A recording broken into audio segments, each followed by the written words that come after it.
بسم اللہ الرحمن الرحیم۔ السلام علیکم، ویلکم ٹو ماہم کہانی۔ پلیز ناول کو لائک کر دیجئے، اگر آپ نیو ہیں تو چینل کو سبسکرائب کر دیجئے اور کمنٹ میں اپنی قیمتی رائے ضرور دیا کیجئے۔ اور ویورز، آپ سب کو عید مبارک۔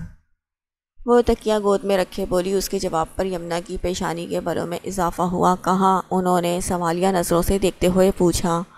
یہاں مما، اس نے اپنی پیشانی پر ہاتھ رکھ کر کہا، اور انہوں نے تشویش بھرے انداز میں پوچھا۔ یہاں؟ اس نے گال پر انگلی رکھ کر کہا، اور یہاں؟ اس نے اپنی پشت پر ہاتھ رکھ کر کہا۔ اس نے جب اپنی پشت کا بتایا تو اسے پھر سے ویسا ہی محسوس ہوا جیسے شیر زمان اپنی انگلی سے اس کی پشت پر اپنا نام لکھ رہا تھا۔ اور ہیر؟ بس مما، وہ بے دلی سے بول کر لیٹ گئی اور منہ پر تکیہ رکھ لیا۔ یمنا نے گہری سانس بھری، اس کی رکی ہوئی سانسیں بحال ہوئیں۔ ہیر کتنی دیر تک جاگتی رہی؟ نیند آنکھوں سے کوسوں دور تھی۔ نہ تو سانسوں میں اس کے مخصوص کلون کی مہک اتر رہی تھی اور نہ ہی اس کی انگلیاں ان کے بالوں کو سہلا رہی تھیں۔ ہیر نے یمنا کا ہاتھ پکڑ کر اپنے بالوں پر رکھا، مگر وہ ڈھلک گیا کیونکہ یمنا سو چکی تھی۔ آئی مس یو، وہ کروٹ بدل کر شیر زمان کو یاد کرتے ہوئے ہونٹ گھما کر بولی اور سونے کی کوشش کرنے لگی۔ عمر افندی ہمیشہ کی طرح لیٹ نائٹ کلب میں سے شراب پیے پیر ڈگمگاتے ہوئے قدموں سے چلتے افندی ہاؤس کی طرف جا رہا تھا۔ کون ہے تو؟ عمر افندی نے سامنے موجود شخص کا ہوڈی میں آدھا چہرہ چھپا ہوا دیکھنے کی کوشش کرتے ہوئے غصے میں پوچھا۔ عمر افندی اپنا راستہ روکے جانے پر طیش میں آیا، تبھی مقابل موجود شخصیت نے ہوڈی چہرے پر سے ہٹایا اور عمر افندی کے تاثرات پل میں بگڑے۔ او، تو ہے؟ شیر زمان کو دیکھ وہ تمسخرانہ انداز میں ہنسا۔ ہاں میں، سرد لہجے میں بول کے وہ آگے بڑھا۔ کیسا لگا میرا سرپرائز؟ ہاں ہاں ہاں ہاں ہاں ہاں۔ میری بلبل کو میری نظروں سے چھپا لے گا اور میں خاموش بیٹھا رہوں گا؟ عمر افندی طنزیہ آواز میں بولا۔ تیری یہ آنکھیں ہی نہیں رہیں گی تو پھر اسے کیا تو کسی پر بھی گندی نظر رکھنے کے قابل نہیں رہے گا۔ تو اور مجھے نقصان پہنچ جائے گا۔ تو ابھی جانتا نہیں میرے پیچھے کس کا ہاتھ ہے؟ اسکارپین کنگ نام تو سنا ہی ہوگا۔ ایک نظر شیر زمان پر ڈال کر وہ چاروں طرف پھیلے ہوئے سناٹے کو دیکھ وہ تمسخرانہ نظروں سمیت مسکرایا، مگر اگلے ہی لمحے اس کی یہ مسکراہٹ سمٹی۔ شیر زمان کے لبوں پر ہلکی سی مسکراہٹ دیکھ کر اس کے لبوں پر پراسرار ہنسی اڑا رہی تھی عمر افندی کا، جیسے مذاق اڑا رہی ہو عمر افندی کا۔ ہمت ہے تو مقابلہ کر کے دکھا۔ عمر افندی نے اسے چیلنج دیا۔ ابھی دودھ کا دودھ اور پانی کا پانی ہو جائے گا کہ کس میں کتنا جنون ہے اپنے دشمن کو ختم کرنے کا۔ طنزیہ ہنسی ہنس کر شیر زمان جنونی انداز میں آگے آیا۔ تھوڑی دیر میں ان دونوں کے درمیان ہونے والی مار پیٹ وہاں کے سناٹے میں ارتعاش پیدا کرنے لگی۔ شیر زمان بنا گن کے اس کے ساتھ مقابلہ کر رہا تھا۔ وہ اپنے جنون میں بنا رکے اس کو اپنے آہنی ہاتھوں سے پیٹ رہا تھا۔ عمر افندی کو موقع ہی نہیں ملا اس پر ہاتھ اٹھانے کا۔ دوسرا، وہ شیر زمان سے جس قدر پٹا تھا، اب اس میں ہمت نہیں ہو رہی تھی اس کا مقابلہ کرنے کی۔ وہ ہانپتا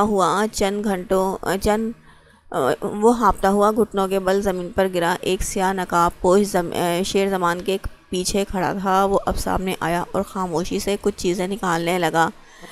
دیکھ شیر زمان، میں تجھے چھوڑوں گا نہیں۔ اگر تو نے میرے ساتھ کچھ بھی کیا تو جانتا نہیں میں کیا کیا کر سکتا ہوں۔ وہ بچوں کی طرح رونے لگا تھا۔ خوف پورے وجود کو مفلوج کر گیا تھا۔ ہمت نہیں تھی مقابل موجود انسان سے لڑنے کی۔ تبھی عمر افندی نے اس سے بچنے کے لیے معافی کا حربہ آزمایا۔ شیر زمان، اس پر ترس مت کھانا، مت بھولنا اس کمینے نے کتنی عزت دار لڑکیوں کے دامن داغدار کیے۔ شیر زمان کے پیچھے کھڑے اس کے ساتھی نے اسے عمر افندی کی گڑ گڑاہٹ پر ترس نہ کھانے کا مشورہ دیا۔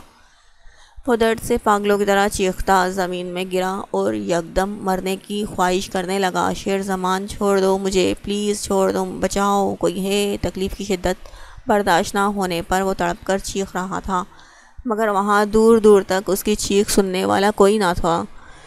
شیر زمان کا کہا رات کے سناٹے میں گونجا۔ وہ جتنا تڑپ رہا تھا شیر زمان کو اتنا ہی سکون مل رہا تھا۔ مجھے بچا لو، اس بلس سے وہ دوسرے انسان کو واسطہ دینے لگا، میرے دوست میں تجھے ضرور بچاتا، اگر تو ایک نیک انسان ہوتا، مزے سے کہتا۔ وہ پھر سے بے نیاز ہو گیا۔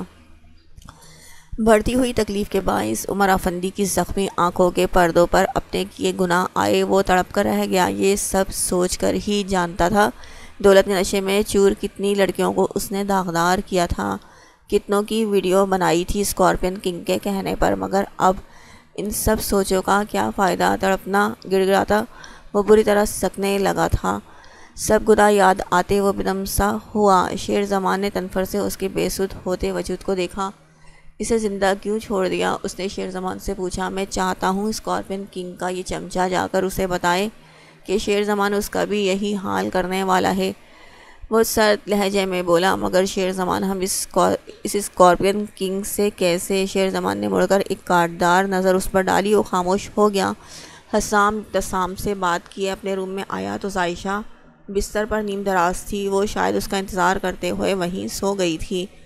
حسام نے ایک نرم سی مسکراہٹ اس پر اچھالی، پھر اس کے پاس آ کر اسے آرام دہ حالت میں لٹایا، پھر اس پر اچھے سے کمفرٹر اڑا دیا کیونکہ باہر موسم میں اچانک تبدیلی آئی تھی۔ پھر وہ اپنی جگہ پر آ کر لیٹ گیا۔ کتنی دیر وہ عائشہ کے چہرے کو دیکھتا رہا، پھر آہستہ آہستہ نیند کی وادیوں میں اتر گیا۔ وہاں ہیر پہ نیم غنودگی طاری تھی۔ یمنا کے تو ہاتھ پاؤں پھولنے لگے۔ شہریار، آپ کب آئیں گے یہاں؟ یمنا نے اسے کال کر کے پوچھا۔ یمنا، کیا بات ہے؟ تم اچھی طرح جانتی ہو میں وہاں نہیں آ سکتا، اگر کوئی میرا پیچھا کرتے ہوئے وہاں پہنچ گیا تو۔ شہریار، مگر میری بات سمجھنے کی کوشش کریں، ہیر کی طبیعت ٹھیک نہیں۔ کیوں، کیا ہوا ہیر کو؟ شہریار نے تشویش بھرے انداز میں کہا اور اپنے سامنے کھلی ہوئی فائلز کو بند کر کے ایک طرف رکھا۔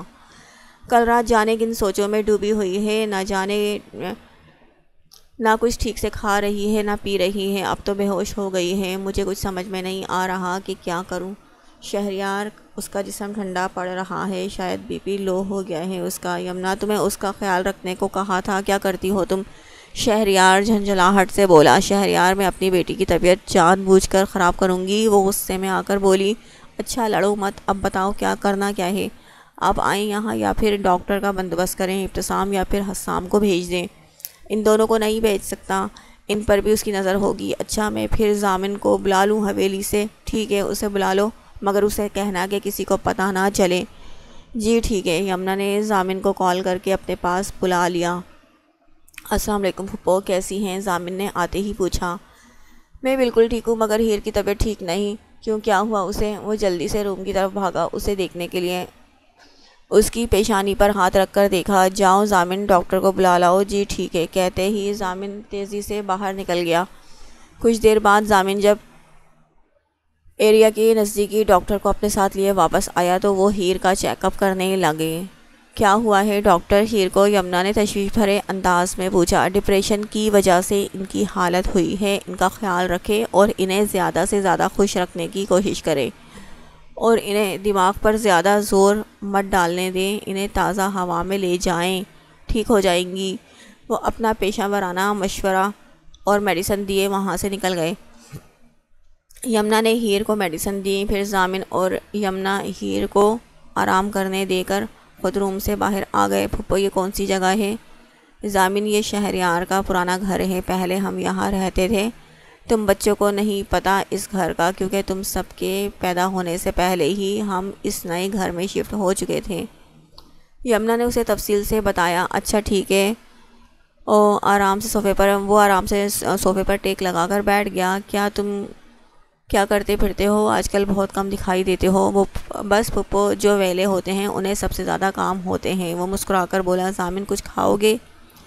اچھا، کیا کھاؤ گے؟ وہی بناتی ہوں، آج شام تم یہیں رک جاؤ، ڈنر ساتھ کر کے جانا، انہوں نے پیشکش کی۔ جی ٹھیک ہے پھپھو، جیسا آپ کہیں، اور کھانے میں جو مرضی بنا لیں، آپ کو جو بھی پسند ہے، آپ کو پتہ ہے میں سب کچھ کھا لیتا ہوں۔ مما، ہیر کی آواز سن کر وہ دونوں ہیر کی طرف متوجہ ہوئے۔ ہیر، تم ٹھیک ہو اب؟ کیا بات ہے بیٹا؟ یمنا نے نظر اس کی طرف ڈال کے پوچھا۔ میں ٹھیک ہوں مما۔ ضامن، تم مجھ سے ملنے بھی نہیں آئے؟ وہ منہ پھلا کر بولی۔ اب آ گیا ہوں نا، پھر مجھے یہاں سے باہر لے جاؤ، مجھے نہیں رہنا یہاں۔ پھپھو، ہیر باہر جانے کا کہہ رہی ہے۔ نہیں ضامن، اسے باہر نہیں لے کر جانا، شہریار کو پتہ چل گیا تو بہت ناراض ہوں گے۔ پھپھو ہم جلدی واپس آ جائیں گے، مما جانے دینا پلیز۔ ہیر ان کے شانے سے لپٹ کر منت بھرے لہجے میں بولی۔ ڈاکٹر نے کہا تو تھا، مگر شہریار وہ دوہری پریشانی میں مبتلا ہوئی۔ آخر کیا کریں، یہی سوچ رہی تھی۔ اچھا ٹھیک ہے ضامن، مگر جلدی آنا۔ اچھا پھپھو جان، ڈونٹ ٹیک ٹینشن۔ وہ دونوں ایک ساتھ باہر نکل گئے۔ ہیر کچھ کھاؤ گی؟ نہیں کچھ بھی نہیں، وہ بے دلی سے بولی۔ تم اور کچھ نہ کھاؤ پیٹو؟ ضامن نے اسے شرارت سے چھیڑا۔ واقعی کچھ بھی کھانے کو دل نہیں ہے۔ آج روڈ پر اتنا رش کیوں ہے؟ ٹریفک واقعی آج معمول سے کچھ زیادہ تھی، ایک تو موسم کو بھی ابھی خراب ہونا تھا۔ ضامن اسٹیئرنگ پر ہاتھ مار کر بولا۔ اچانک ہی موسم نے انگڑائی لی اور آسمان پر گہرے بادلوں نے بسیرا کر لیا۔ وہ گھر سے کافی دور نکل آئے تھے۔ لوگ ایک دوسرے سے آگے نکلنے کے لیے گاڑیاں ایک دوسرے میں گھسا رہے تھے کہ کسی بھی طرح انہیں راستہ مل جائے آگے جانے کا۔ وہ بھی اس بدترین ٹریفک جام میں پھنس چکے تھے۔ آسمان پر گرج چمک کے ساتھ بجلی چمکنے لگی۔ ہیر تو ڈر کے باعث دروازے سے چپک گئی۔ ضامن گھر چلو جلدی، مجھے ڈر لگ رہا ہے، ہیر نے ڈرتے ہوئے کہا۔ کچھ نہیں ہوتا ہیر، میں ہوں نا تمہارے ساتھ، ڈرو مت۔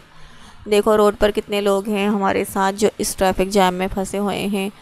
ابھی چند پل ہی گزرے تھے کہ بارش نے پورے روڈ کو جل تھل کر دیا۔